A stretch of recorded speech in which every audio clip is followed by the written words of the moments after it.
Hello gorgeous people, how are you? Today I'm talking about beliefs. All about beliefs, and I'm just going to tell you loads of stories. Okay, so I'm looking forward to this one. I'll tell you all about it on the other side.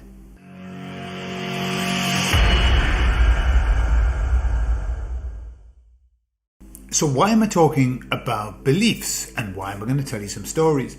Well, beliefs are beautiful things, but they can be our enemies. They can cause us a lot of issues if we don't understand what they are, and if we don't understand how ephemeral they are, how thin, how paper thin they are, and how a rigidly held belief is putting ourselves in prison when we have rigidly held beliefs. It's so important to understand that a belief is nothing more than what you imagine to be true, and you use that as a template for your life. But that doesn't mean that it's true, and it doesn't mean that you're right. And one of the jobs that the emissaries have given me, this one about sorting out a course to help people work through the beliefs and values, is very much that. It's helping us to understand that our beliefs, A, many times aren't our beliefs, and B, aren't at all linked to the truth. There's nothing wrong with beliefs as long as you understand that they're not the truth. Yeah, that's what this is about.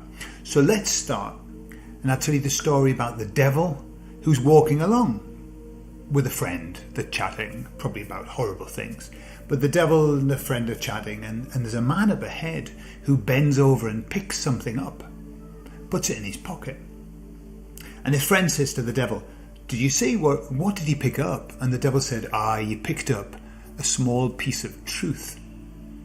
And the guy said, his friend said, "And does that not worry you?" The devil says, "Absolutely not, because I know that he's going to turn that into a belief."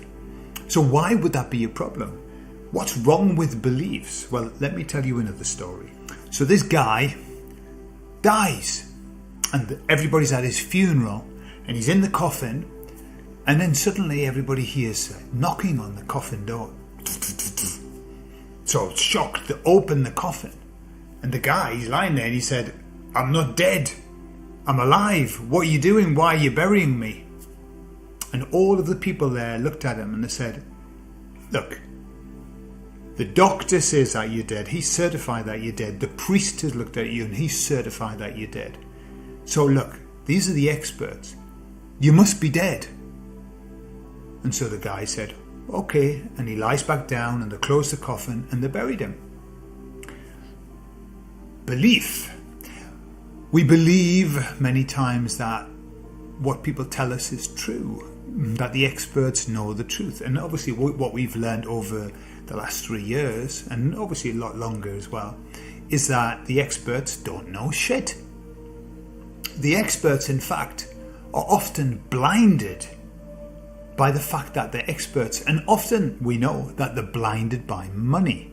So let me tell you another story about experts. So Nasaruddin is an egg seller. He sells eggs for a living, and one day he's in his shop, and a man comes in with his hand in his pocket, and he says, "I bet you can't guess what I've got in my pocket." And Nasaruddin says, "Well, can you give me a clue?" He said, "I'm going to give you lots of clues." He said, "It's round, or it's oval. Okay. It's got a hard outer shell. On the inside, it's white and yellow. When you cook it, it becomes quite thick and rubbery. It's used in cooking, and it was laid by a chicken. What do you think it is?" And Nasaruddin said, hang on a minute, let me think. Is it some kind of cake?" Okay. The experts often miss the truth by miles, just as the Pharisees missed the Messiah by miles. And so I think we've all learned that what people believe and what the experts believe to be true is not something that we can hang our hats on. It's not. Beliefs, and especially beliefs that are coming from a place where there is some kind of influence, whether that be peer pressure, whether that be financial, those beliefs are not to be believed. Okay? Now, it's very easy for us to identify the faults in the beliefs of other people. But what we've got to do is start looking at the beliefs that we carry and identify the flaws in them too.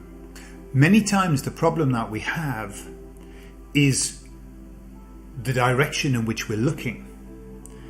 So they say that the mystic points to the moon, and all of the followers are looking at his finger and not at the moon.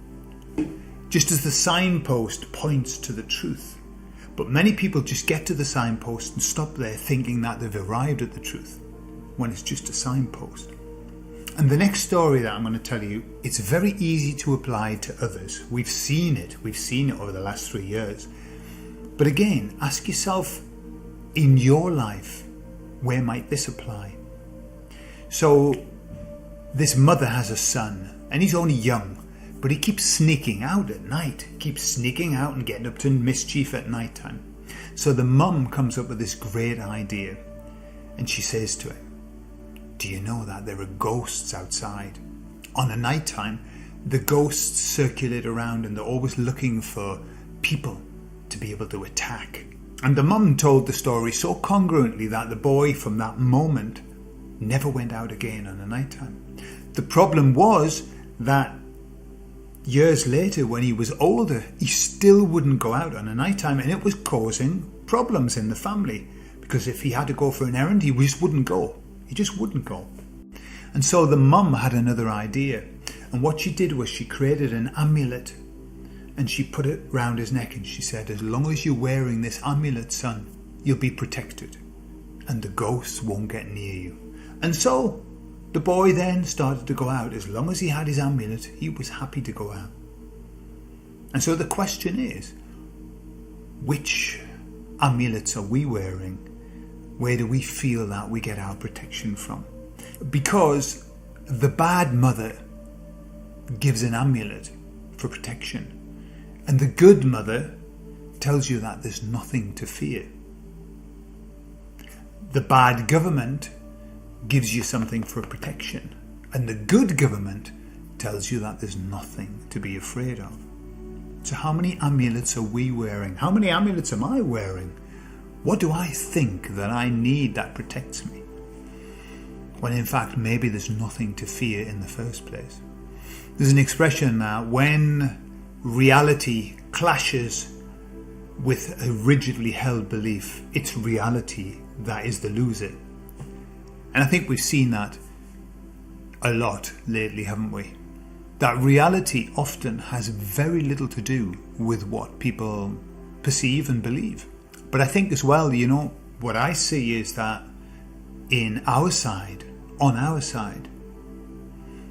we've gone through the same processes of believing things because the experts have told us.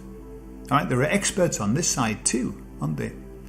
And we've believed them, and we've adjusted our life accordingly, and we've judged others on our beliefs. Others within our community, others outside of our community. The problem that we've got is that beliefs really aren't worth shit. Beliefs are really important. Let's say this. Beliefs are what we build and we structure our life on. But as long as we understand that the paper thin and they aren't worth shit. So we can, it's like a tool. You can use a tool as long as you understand that it's just a tool. But when the tool becomes a god, when the tool becomes, the word of God, like the Bible, when it converts from being a tool to being something that we revere and that we would never say a word against, that's when we get into problems. A rigidly held belief.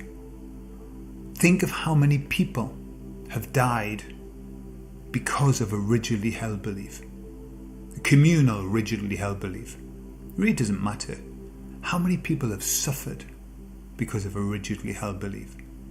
That doesn't mean that other people have benefited, of course. People who believe that to be good, you have to do good works, fantastic belief. And so lots of people have benefited from these. But beliefs can be a major impediment in facing up to reality. Reality loses. Just like the man who woke up who was dead, and he was alive. Yeah. So I heard this beautiful, just to finish, expression, and I thought, wow, that is really very pertinent. And the expression was this: we shouldn't focus on practicing what we preach. If we just stuck to preaching what we practice, then everything would be much better. And it's true, because we always talk about practice what you preach, practice what you preach. So if we go from the other way and just start preaching what we practice, how many people share ideas or ways of being that they're not actually living themselves? And so they're not of any great validity, are they? And I think, and I'm guilty of that just as everybody else. But I think it's a nice way of maybe moving forward, is to look at yourself and look at what you can do. What you do and what you do well, that's what we want to share. Yeah? Rather than theorizing on things. And I think that's another problem. You know the expression, those who don't know speak, and those who know don't say anything. And I think that's the purpose of that. It's not, that people who speak don't know anything. It's the idea of that when you know, and especially when you know that you don't know, which is the highest level of being, that mystic, I know things through not knowing. I think you get to a point where theorizing on something is really not of great value. And lots of people theorize. Look how many theories we've been given. How many, every single thing that's happened. I mean, I'll just take one example. The whole Mr. T movement, okay? So he was doing loads of good stuff. Yeah, good stuff. Yeah, and everyone was saying, yeah, you can tell he's on our side and everything. And then he was doing some weird stuff, like promoting this. Weird stuff. Every time that he did something that didn't fit into the rigidly held belief, what people would then do is they would then create a theory about what was behind it. And this isn't just with him, it's with like zillions of other situations where when something doesn't go to plan according to the rigidly held belief, then a theory is invented of what that means. It's like the man who's talking to the Christian who believes the Bible completely. And he said, your Bible says that the Earth's only, 6,000 years old. But we're finding evidence that's showing that it could be millions of years old. We're finding like fossils, fossils of really old stuff. And the Christian says, yeah, we know. When God made the earth 6,000 years ago, he put those there to test the faith of Christians. Yeah, that's a rigidly held belief where you have to create a theory to fit inside of that rigidly held belief. What our job is when our rigidly held beliefs are challenged, rather than coming up with a reason why that's wrong, we could maybe look at our rigidly held belief and say, why is this unable to shift? Why am I unable to allow this belief to move? What's keeping it rigid? Yeah, I've got loads of beliefs. I'm sure you've got loads of beliefs. What I keep affirming to myself is that I believe everything until it's proven not to be true. To me, until I have proof that it's not true. But I'm happy to believe everything. Now that sounds very dangerous to people. Very dangerous. Go, whoa, you can't believe everything. Can't believe everything you're told, can you? But based on and when I talk about everything, I'm talking about I believe if somebody comes to me with a theory or an idea, I want to listen to it. And I might take it on board, I might not. Okay? Does that mean I haven't got any rigidly held beliefs? Oh my God, I wish. But it's an attitude of mind. You know, the people that say, no, it's like this because it's like this, and it's always been like this. You know, the people that say, well, I always vote Conservative. My family voted Conservative. But can't you see what they're doing? Yes, but I always vote Conservative. That's a rigidly held belief. So how many rigidly held beliefs have we got? We need to shake the box up a bit. That's what we need to do. Okay? So, there you are. I hope you've enjoyed those stories. I love them. And I'll talk to you all later on this week. I love you all. Bye-bye.